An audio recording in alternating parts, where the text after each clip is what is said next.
حضرت علی فرمانے لگے میری 5 باتیں یاد کر لو،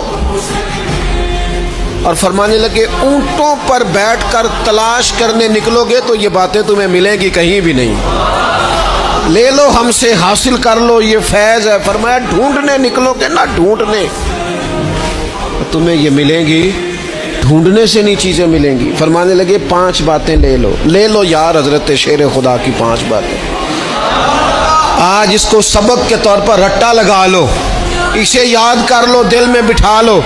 شیر خدا کی 5 باتیں، علم و حکمت کا نچوڑ، نبی پاک صلی اللہ تعالی علیہ وسلم سے لیا ہوا فیض، وہ حضور کی امت کو بانٹتے ہیں، اپنے سے محبت کرنے والوں کو عطا کرتے ہیں۔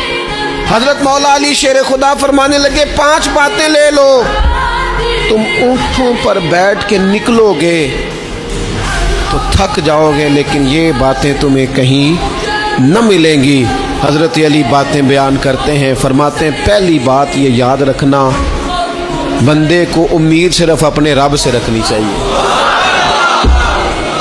جیت جاؤ گے دوستو دنیا میں اگر یہ بات آ گئی، بچ جاؤ گے، دل ٹھنڈا رہے گا، بے قراریاں، بے چینیاں، پریشانیاں جان چھوڑ جائیں گی، امید صرف اپنے رب سے رکھو۔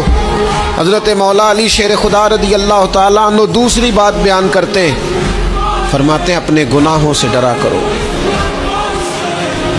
تم غریب ہونے سے ڈرتے ہو، تم تنگ دستی سے ڈرتے ہو، تم لوگوں کی دشمنی سے ڈرتے ہو، اپنے گناہوں سے ڈرو، کہیں ایسا نہ ہو کہ تمہاری نافرمانیاں رب کی ناراضگی کا سبب بن جائیں، اپنے گناہوں سے ڈرو۔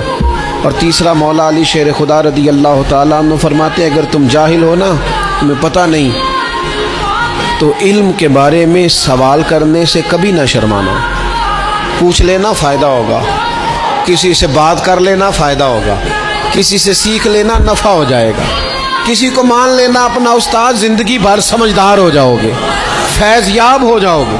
اور حضرت علی شیر خدا چوتھی بات ارشاد فرماتے ہیں، یہ علماء کے لیے، فرمایا اگر عالم کو کسی مسئلے کا علم نہ ہو تو غلط بات نہ بتائے، بلکہ کہہ دے واللہ اعلم، اللہ بہتر جانتا ہے۔ یہ بات یاد رکھیں، جس بات کا پتہ نہ ہو، جس کی خبر نہ ہو، جس پر عبور نہ ہو، اس بات کو آگے بیان نہ کیا جائے، اور کبھی بھی غلط بات نہ بتائی جائے۔ یہ حضرت علی شیر خدا ہمیں سبق دیتے ہیں۔ اور 5ویں بات حضرت علی شیر خدا ارشاد فرماتے ہیں یاد رکھنا، ایمان میں صبر کی وہی حیثیت ہے جو جسم میں سر کی حیثیت ہے۔ اپنی زندگی صبر کے ساتھ گزارنا، زندگی میں کبھی بے صبرے نہ ہونا، حوصلہ نہ چھوڑ جانا۔